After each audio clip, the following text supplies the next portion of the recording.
ఎలా చూస్తారు అంటే అమిత్ షా మోదీ టూర్తో కూడా ఏపీలో ఒక రకంగా పొలిటికల్ హీట్ మరింత పెరిగింది. ఏ స్థాయిలో జనసేన అధినేత పవన్ కళ్యాణ్ దూసుకుపోతున్నారు. ఇప్పుడు వాళ్ళకి ప్లస్గా అంటే ఈ కూటమికి ప్లస్గా కూడా ఒక రకంగా కేంద్రం ఉంది అని అనుకోవచ్చు. అది ఒక రకంగా ఏపీకి ఎంతవరకు ప్లస్, అదేవిధంగా అమిత్ షా వ్యాఖ్యలపై మీరేమంటారు? ముందుగా మీకు ప్యానెల్ సభ్యులకి అలాగే ప్రైమ్ లైన్ వీక్షకులందరికీ గుడ్ మార్నింగ్ సార్. అంటే మన ఈ 5 ఏళ్ల పరిపాలనలో దాదాపుగా కేంద్రం నుంచి రావాల్సిన సహాయ సహకారాలు పూర్తి స్థాయిలో కేంద్రం దాదాపుగా 70% ఎయిడ్ ఇస్తూనే ఉంది. అంటే పథకాల రూపంలో ప్రతి పథకం విషయంలో ఈ ప్రభుత్వం వేసుకునే ప్రతి స్టిక్కర్ వెనకాల కేంద్ర ప్రభుత్వం అనేది 70% అసిస్టెన్స్ ఇస్తోంది, అన్ని రాష్ట్రాలకు ఇచ్చినట్టు ఇస్తోంది. అయితే ఇక్కడ విచిత్రము ఒక రకమైన అంటే నైతికత లేనితనం ఏంటంటే ప్రధానమంత్రి ఇచ్చే ఏ స్కీమ్ లో కూడా ఈ ప్రభుత్వము తను సొంతంగా ఇస్తున్నదని స్టిక్కర్ వేసుకొని ప్రజల్ని మభ్య పెడుతున్నారు. అది గతంలో 3-4 సార్లు కేంద్ర మంత్రుల పర్యటనలు వచ్చినప్పుడు సాక్షాత్తు కలెక్టర్లను కూడా అడగడం జరిగింది. ఇది ప్రధానమంత్రి కింద ఇస్తున్న పథకంలో ప్రధానమంత్రి గారి బొమ్మ లేదు, ప్రధానమంత్రి గారి లేకపోతే ఆ కేంద్ర మంత్రి రిలేటెడ్ గా ఉన్న కేంద్ర మంత్రి అని ఫోటో కానీ ఏమీ లేదు, కేవలం మీకు మీరే ఎందుకు వేసుకుంటున్నారని అంటే అప్పటికప్పుడు కలెక్టర్ గారు సారీ చెప్పి రేపటి నుంచి డిస్ప్లే చేస్తాం అనేది చాలా ఘటనలు మీడియాలో కూడా మనం చూసాం. ఈ 3-4.5 ఏళ్లలో అలాంటి ఘటనలు చాలా ఉన్నాయి. అయితే మెడికల్ కాలేజీకి సంబంధించి కూడా వీళ్ళు చాలా ఘనంగా చెప్పుకుంటుంటారు 17 మెడికల్ కాలేజీలు వచ్చాయి అని. అన్ని రాష్ట్రాలకు ఒక్కొక్క పార్లమెంటు పరిధిలో ఉన్న వాటికి ఒక్కొక్క మెడికల్ కాలేజీ శాంక్షన్ చేయాలనేది కేంద్ర ప్రభుత్వం తీసుకున్న నిర్ణయము. దానికి అనుగుణంగా మెడికల్ కాలేజీలు అన్ని రాష్ట్రాలకు ఇచ్చినట్టే మనకు వచ్చాయి. వీళ్ళు పోరాడి కాళ్ళు కీళ్ళొంచి మెడలోంచి ఏం తీసుకురాలేదు, కాకపోతే వాళ్ళు అలా చెప్పుకుంటున్నారు. కాకపోతే వాస్తవాలు ఎప్పటికప్పుడు మేము ప్రజలకు తెలియజేస్తూనే ఉన్నాం. కాబట్టి ఈయన కేంద్రం నుంచి ఈ 5 ఏళ్లలో సాధించి తీసుకొని వచ్చినది ఒక్కటి కూడా లేదు. బికాజ్ ఆఫ్ ఆయనకున్న భయాలు. కేంద్రం ఏదైనా ఇస్తే తీసుకురావడం తప్ప ఈయనంతటి 2019కి ముందు ఇది తన ముద్దుల యాత్రలో చెప్పినట్టు, లేకపోతే నేను పోరాడి సాధిస్తాను, 25 ఎంపీలు ఇస్తే మెడలు కాళ్ళు కీళ్ళు ఉంచుతాను, ఈ టైపు డైలాగులు ఏదైతే అన్నాడో అవన్నీ ఉట్టి మాటలు అనేది ఇంకా ప్రమాణ స్వీకారం కాక ముందే చెప్పేశాడు. 2019 జూన్ 30వ తారీఖున ప్రమాణ స్వీకారం, మే 30వ తారీఖున ప్రమాణ స్వీకారం అయితే మే 26వ తారీఖున ఢిల్లీ భవన్ లో ఆంధ్ర భవన్ లో చెప్పేశాడు నా వల్ల కాదు, వాళ్ళకి ఫుల్ మెజారిటీ వచ్చిందని. సో ఇంకా ప్రమాణ స్వీకారం కాకముందే ఆయన డైలాగ్ ఏదైతే 5 ఏళ్ల పాటు తన పరిపాలన ఎలా ఉండబోతుంది అనేది చెప్పేశాడు. కాబట్టి ఈ 5 ఏళ్లలో మా కేంద్ర ప్రభుత్వం ఏదైతే వాళ్ళు విభజనకు సంబంధించినవి ఇంకా పూర్తి స్థాయిలో మనకు రావాల్సి ఉండాలి, అది నిజమే. అయితే కేంద్ర ప్రభుత్వం ద్వారా తీసుకొని సాధించాల్సింది ఎలాగా? ఒక రాష్ట్ర ప్రభుత్వమే కాదు, ఇంతకుముందు మనకు అఖిలపక్షం అనేటి ఉండేది. వైఎస్ రాజశేఖర రెడ్డి గారి టైం తర్వాత అఖిలపక్షం అనేటి దాదాపుగా ముగిసిపోయిందనే చెప్పాలి. అఖిలపక్షం అనేది ఎప్పుడైతే అన్ని పార్టీలని లేకపోతే ప్రజా సంఘాలని నాయకుల్ని మేధావుల్ని అందరినీ తీసుకెళ్లి మాట్లాడుకొని మన రాష్ట్రానికి ఇది కావాలి అని ఎప్పుడైతే మనం అంతా ఒక యూనిటీగా ఉంటామో కేంద్ర ప్రభుత్వానికి కూడా ఒక సంకేతం ఉంటుంది. సో అఖిలపక్షం అనేది ఎప్పుడైతే ఈ ప్రభుత్వం ఏకపక్షంగా నేను ఏం చెప్తే అదే అనేది ఏదైతే ఉందో అది పూర్తిగా ఎప్పుడైతే అర్థం చేస్తున్నారో మనకు రావాల్సిన హక్కు పరంగా రావాల్సినవి కూడా కేంద్ర ప్రభుత్వం అనేది కొన్నిటిని మనం సాధించుకోలేకపోయాం కేవలం ఈయన విధానాల పట్ల. మనకు స్టీల్ ప్లాంట్ విషయంలో, పోలవరం విషయంలో, అలాగే మన పోర్ట్ల విషయంలో, ఇలా చెప్పుకుంటా రాజధాని విషయంలో మనకు రావాల్సినవి చాలా అంశాలు పెండింగ్ ఉన్నాయి. పక్క రాష్ట్రంలో దాదాపు 40,000 కోట్లు తెలంగాణ నుంచి రావాలి ఆ విభజన చట్టం 9-10 ప్రకారం. కానీ ఇంతవరకు దాని గురించి ఎవరు మాట్లాడట్లేదు. అంటే మిగతా రాష్ట్రాల్లో ఏ ముఖ్యమంత్రులకి లేనటువంటి ఆపర్చునిటీ వైఎస్ జగన్మోహన్ రెడ్డి గారికి, అంటే కేంద్రంలో ప్రధానమంత్రి అపాయింట్మెంట్ కావచ్చు, అమిత్ షా అపాయింట్మెంట్ కావచ్చు, చాలా సార్లు వెళ్ళి కలవడం జరిగింది. ఎందుకు మరి సాధించలేకపోయారు? ప్రధానమంత్రి గారి అపాయింట్మెంట్ అనేది పూర్తిగా ఒక రాష్ట్ర యొక్క ముఖ్యమంత్రికి ఇవ్వాల్సిన గౌరవం మీదన అపాయింట్మెంట్లు అనేది దొరుకుతూ ఉంటాయి. అది పెద్ద చర్చనం చేసుకునే విషయం ఏం కాదు. గతంలో కొన్నిసార్లు అపాయింట్మెంట్ దొరకలేదంటే వారి యొక్క పనితీరు కావచ్చు, లేకపోతే వారితో ఉన్న సత్సంబంధాలు సంబంధించి కావచ్చు. అయితే ఈయనకున్న సత్సంబంధాలు ఏంటంటే ఈయన ప్రతిసారి ఏదైతే దండాలు పెట్టుకుంటూ నేను మీకు కట్టు బానిసననే కోణంలో ఆయన ఎప్పుడూ ప్రవర్తిస్తూ ఉంటారు. కాబట్టి సహజంగానే కట్టు బానిసను ఎవరైనా కట్టు బానిసలాగా పెట్టుకుంటారు. కాబట్టి రాష్ట్రానికి సంబంధించిన వాటి గురించి నేను మాట్లాడడానికి వెళ్ళాను అని చెప్పుకుంటూ రాష్ట్రానికి సంబంధించినవి 5 ఏళ్లలో ఆయన మాట్లాడినవి ఏవి నెరవేరలేదు, పోగా మనకు నష్టమే జరిగింది తప్ప న్యాయం ఏమీ జరగలేదు. సో ఆ కోణంలో పోలవరాన్ని ఏదైతే ఈయన జాతీయ హోదాగా ప్రకటించిన తర్వాత కేంద్ర ప్రభుత్వం ఈయన ఈ 5 ఏళ్లలో 5% పనులు కూడా జరగలేదు. 5%. అంతకుముందు ఆయన ఏమన్నాడు, 2014లో ఆయన యాత్ర చేసుకుంటా రాష్ట్రంలో పోలవరాన్ని మనమే కట్టుకుందాము, కేంద్రం ఇచ్చే డబ్బులు కేంద్రం ఇస్తుంది, దాని తర్వాత మనం కాంపన్సేట్ చేసుకుందాం అన్నాడు. రాష్ట్ర బడ్జెట్ ఎంత, దాదాపుగా ఇప్పుడు 2,70,000 కోట్లు వస్తుంది ప్రతి సంవత్సరం. అంటే ఈ 5 ఏళ్లకు దాదాపు 10 లక్షల కోట్ల పైనే అయింది. పోలవరం బడ్జెట్ ఎంత, R&R ప్యాకేజ్ తో కలిపి 55,000 కోట్లు. సంవత్సరానికి 10,000 కోట్లు ఇచ్చినా కూడా రాష్ట్రంగా సొంతంగా కట్టుకున్నా ఈయనన్న మాటే, మనకు ముందు మనం డబ్బులు పెట్టేసుకుందాం, కేంద్రం ఇచ్చే డబ్బులు తర్వాత మనం కాంపన్సేట్ చేసుకుందాం బడ్జెట్ లో అని ఈయనన్న మాట 2013-14 టైంలో. ఆ మాట ప్రకారం చేసుకున్నా కూడా ఈయన నిజంగా విలువలు విశ్వసనీయత కలిగిన వ్యక్తి అయింటే ఆ విధంగా చేసుకున్నా కూడా ఈ పార్టీకి పోలవరం 5 ఏళ్లలో పూర్తి అయిపోయేది. కానీ దసరాకు ఒకసారి, దీపావళి, వైజాగ్ ఎలాగైతే రాజధానిగా దసరాకు, దీపావళికి, క్రిస్మస్ కు, రంజాన్ కి ఎలాగైతే ప్రతి 6 నెలలకు ఒకసారి ఓపెనింగ్ చేస్తాడో అలాగే పోలవరాన్ని కూడా 2020 నుంచి జూన్ కు ఒకసారి ఓపెన్ చేస్తాను, 2021 క్రిస్మస్ కు ఓపెన్ చేస్తాను, లేకపోతే రంజాన్ కు ఓపెన్ చేస్తాను, సంక్రాంతికి ఓపెన్ చేస్తాను అంటే వాళ్ళ మంత్రులంతా అసెంబ్లీలో 6 నెలలకు ఒకసారి ఒక కొత్త రకమైన పాట, ఇదిగో ఈ ఖరీఫ్ కి ఇచ్చేస్తున్నాము, ఈ రబీకి ఇచ్చేస్తున్నాము అంటూ చేసిన పోలవరానికి సంబంధించిన కామెడీ ఏదైతే ఉందో అది కూడా మనం గత 5 ఏళ్ల నుంచి చూసాం. ఇక రాష్ట్రానికి రాజధాని అంటూ ఒకటి లేకపోగా వైజాగ్ కొత్తగా 2024 నేను పరిపాలన వచ్చిన వెంటనే మళ్ళీ చేస్తాననేది కోర్టు వైలేషన్. ఎందుకంటే ఇంకా కోర్టు దానికి సంబంధించి ఇంకా తీర్పు ఇవ్వలేదు.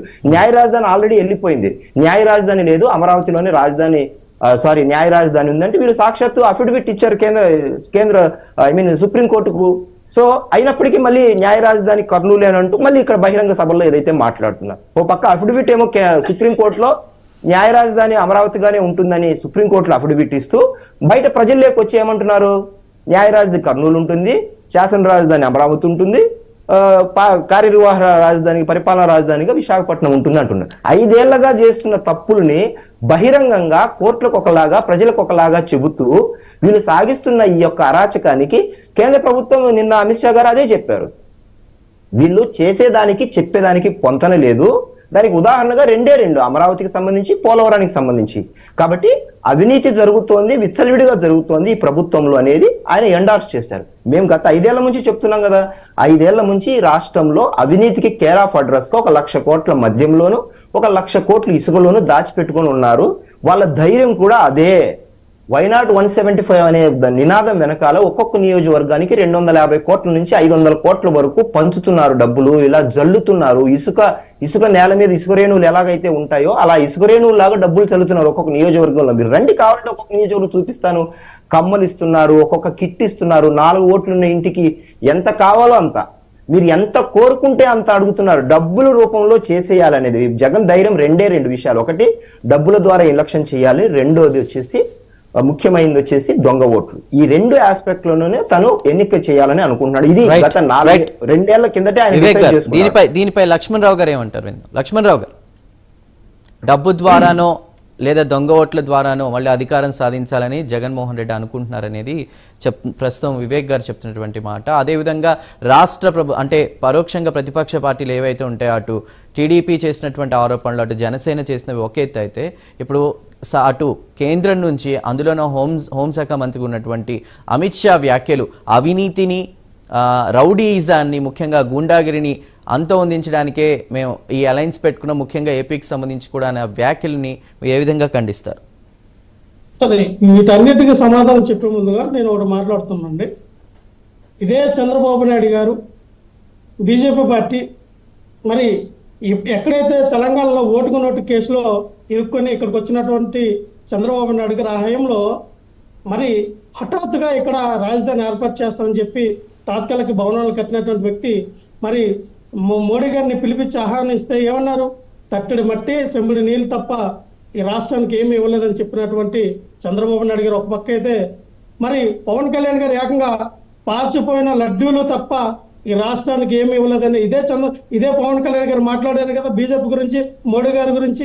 ఈ రోజున వీళ్ళేమో కూటమిగా రావడం ఆంధ్రప్రదేశ్ ప్రజలందరూ కూడా గమనిస్తూ ఉన్నారు, చూస్తూ ఉన్నారు. అలాగే నార్త్ లో నో మోడీ నో బీజేపీ అనే నినాదం అక్కడ వస్తూ ఉంది.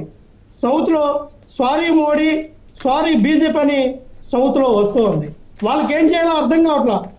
బయటకేమో 400 అంటున్నారు కానీ 400 ఎంపీలు వచ్చే పరిస్థితి బీజేపీకి కనబడట్లా.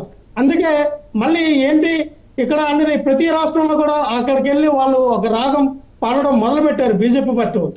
ఏది ఏమైనా సరే బీజేపీ పార్టీ యొక్క పరిపాలన ఈ 10 సంవత్సరాలు ఏ విధంగా ఉందో ఈ దేశ ప్రజలందరికీ తెలుసు. బీజేపీ పార్టీ వచ్చిన తర్వాత దళితుల పైన ఎన్ని దాడులు జరిగినాయో, మణిపూర్ ఘటన, ఇవన్నీ అందరూ చూస్తూ ఉన్నారు ఈ దేశంలో. So BJP party expiry date దగ్గరికి వచ్చింది, టీడీపీ పార్టీ ఎక్స్పైరీ డేట్ దగ్గరికి వచ్చింది, జనసేన పార్టీ ఎక్స్పైరీ డేట్ దగ్గరికి వచ్చింది. ఒకే ఒక్క దెబ్బకి సింగిల్ షాట్ ఈ బాక్సాన్ని కూడా పారిపోతాయి. ఏవైతే ఈ కూటమంతా కూడా జగన్మోహన్ రెడ్డి గారి దెబ్బకి తాకు ముడుచుకుని వెళ్ళిపోతారు. అందులో ఎటువంటి డౌట్ లేదు. ఎందుకంటే ఈ రోజున ప్రజాదరణ కలిగిన వ్యక్తి జగన్మోహన్ రెడ్డి గారు. మేము ఒకటేనండి, మేము చేసినటువంటి సంక్షేమం మీద జగన్మోహన్ రెడ్డి గారి నమ్మకం ఉంది. ఏదైతే జగన్మోహన్ రెడ్డి గారి పరిపాలనలో ఎవరైతే లబ్ధి పొందారో, ఏ పేద ప్రజలు అయితే రైతులు అవనండి, కార్మికులు అవనండి, కర్షకులు అవనండి, నిరుద్యోగులు అవనండి, అలాగే ఇక్కడ ఉన్నటువంటి ప్రతి అంగన్వాడీ టీచర్లు, ఆశా వర్కర్లు, ప్రతి ఒక్కరు కూడా ఎవరైతే మరి జగన్మోహన్ రెడ్డి యొక్క పరిపాలనలో లబ్ధి పొందారో, జగన్మోహన్ రెడ్డి యొక్క పరిపాలన సంక్షేమ పథకాలు ప్రతి ఇంటికి మరి వాలంటీర్ ద్వారా మరి జగన్మోహన్ రెడ్డి గారు సచివాలయం వ్యవస్థ పెట్టి తీసుకెళ్లారో, వాటిపైన నమ్మకంతో మేము ఎన్నికలకు వెళ్తా ఉన్నాం. మేము అడుగుతా ఉన్నాం, జగన్మోహన్ రెడ్డి గారు ఒకటే అడుగుతా ఉన్నారు, నా మీద నమ్మకం ఉంటే, నా ప్రభుత్వం మీద, నీ చేసిన పరిపాలన మీద నమ్మకం ఉంటేనే మీకు లబ్ధి చేకూర్చునే ఓటేయండి జగన్మోహన్ రెడ్డి గారు చాలా క్లియర్ గా చెప్పారు. అక్కడ ఎటువంటి డౌట్ లేదు. ఇంకా చెప్తా ఉన్నారు సోదరుల దగ్గర 200 యూనిట్లు మరి ఎవరికి ఇచ్చారు ఉచితంగానే, ఎస్సీ ఎస్టీకి. మీరు చూడండి, ఎక్కడైనా రండి నేను చూపిస్తా. ప్రతి ఒక్క గడపకు కూడా 200 యూనిట్ల కరెంటు మేము ఫ్రీగా ఇచ్చాం.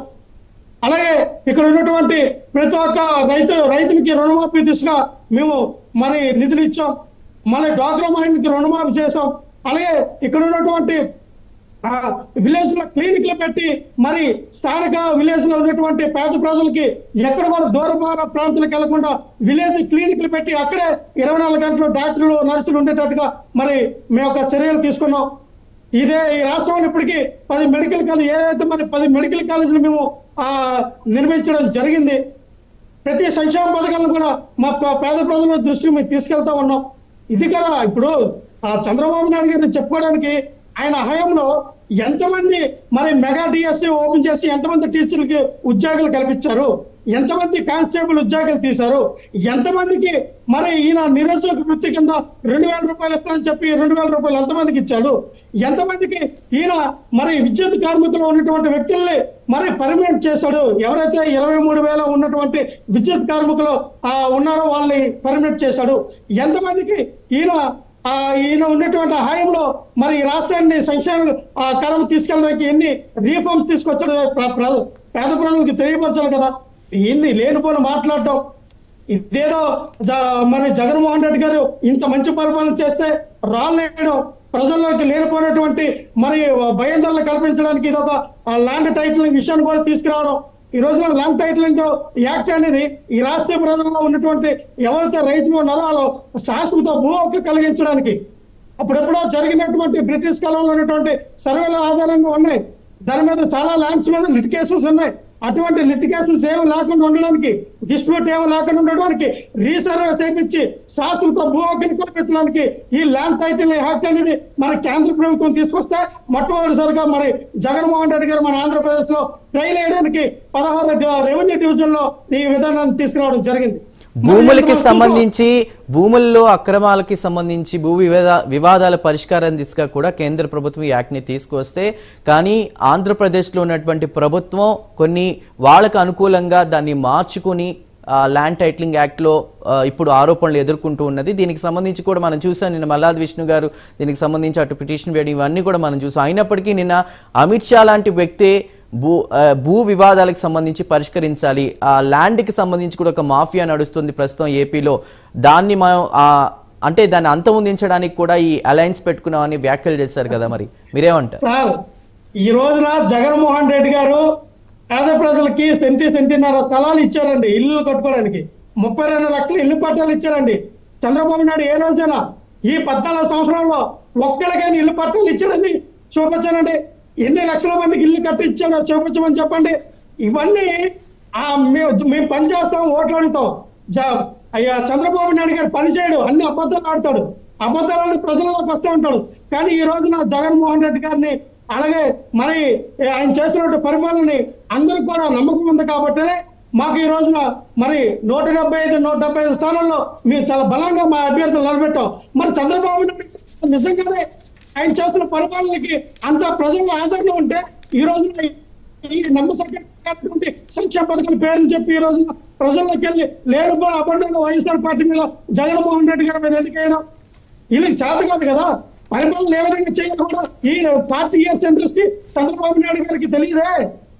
5 సంవత్సరాల నుండి ఆయన వయసులో సగం ఉన్నటువంటి పరిపాలన ఏ విధంగా చేయాలి, సంక్షేమ పథకాలు ఏ విధంగా ఇవ్వగలరు, రాష్ట్రాన్ని ఏ విధంగా డెవలప్మెంట్ చేయగలరని ఆయన చంద్రబాబు నాయుడు గారికి ఉన్నటువంటి సగం వయసు గల ఒక యువకుడు ఈ రోజున ఆంధ్రప్రదేశ్ రాష్ట్రంలో